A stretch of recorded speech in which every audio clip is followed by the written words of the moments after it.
Hi there. Welcome back to another episode of Good Sports. Steve, how you doing? Oh, I'm fine, Mike. I had last week off. I know you did. Your first July vacation in this... Missed my first TD Bank 250 in about 15, 20 years. Can't believe it. I was up in Quebec City. Yeah? Hey? Eh? No, we shouldn't do that. Those are our very good friends to the north. And I will tell you that in the old part of the city, in the souvenir shops, you could not avoid Quebec Nordiques shirts. Now, Quebec Nordiques, as I know you remember, are from the WHA. They played a little in the NHL too. They Steve. played a little in the NHL. They had a farm affiliate, or they had an affiliate in Lewiston back in the late 70s. And apparently they desperately want an NHL team.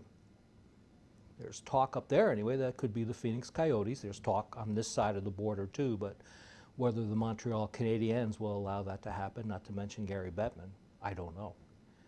I'm just saying. Okay. I'm just saying. I got nothing to add to it.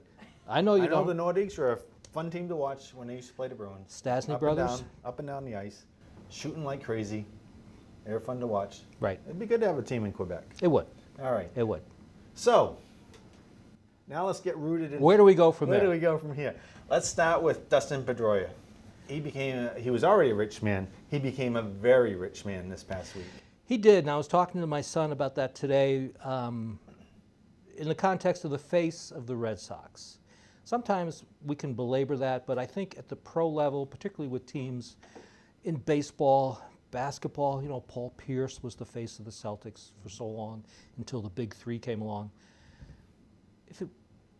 If when you think of the Red Sox, who do you think about? There are two guys I think about, Big Papi and Dustin Pedroia. And I think, Papi's got maybe 1 or 2 more years max. Exactly. Exactly. Pedroia's here. He's going to retire as a Red Sox. He's got a no-trade contract. He's going to be the guy that I don't want to say they're going to build a team around him, because they're not going to build a team around him. No. He's going to be the guy, though, they want the other players to play like.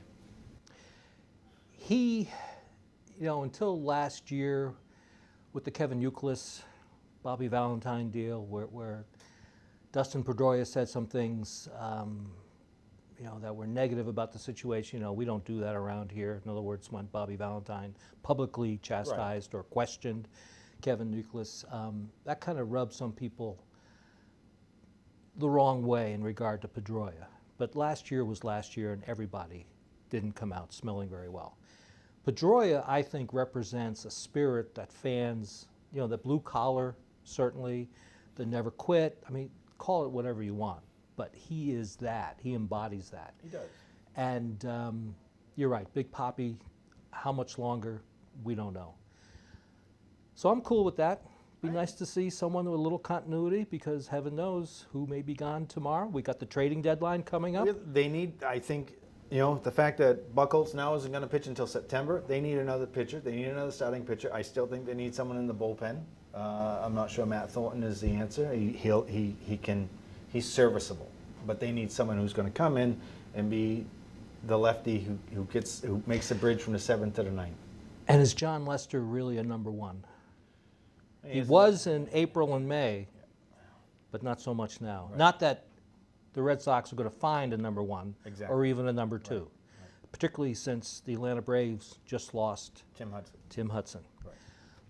It's going to be a crowded marketplace for pitchers, as it always is. Right. Start of Patriots preseason camp? Well, I know the Patriots are awfully happy that, they can start concentrating on just football now, considering everything that's happened in the past 2 months, 3 months down in Foxborough. You lose Wes Welker, you lose Rob Gronkowski, and then Aaron Hernandez gets arrested and charged with murder. I mean, obviously Bill Belichick stood in front of the cameras on Wednesday, and it was a Bill Belichick we've seldom seen. He was contrite, he was emotional, he spoke from the heart. And it surprised a lot of us. There were about 100 media members down there yesterday, and we all expected him to say, I can't say anything about this, and not answer any questions. Well, he answered what he could answer. There are some things that he can't answer due to the legal proceedings. But you know, it was a Belichick that we seldom see. It was good to see. Seldom, but you know, we have seen. I go back to 2000. Certainly, I mean, I was there when Pete Carroll was the head coach, and then Belichick came in. I'm going to use it. He is what he is, and he can be the dour person. But there's a man in there, a very intelligent, and actually, I think a very compassionate man who knows better, maybe than any of us, how to control his thoughts and his emotions. He does, and that translates into the team. The team. This is what that team does best, Steve.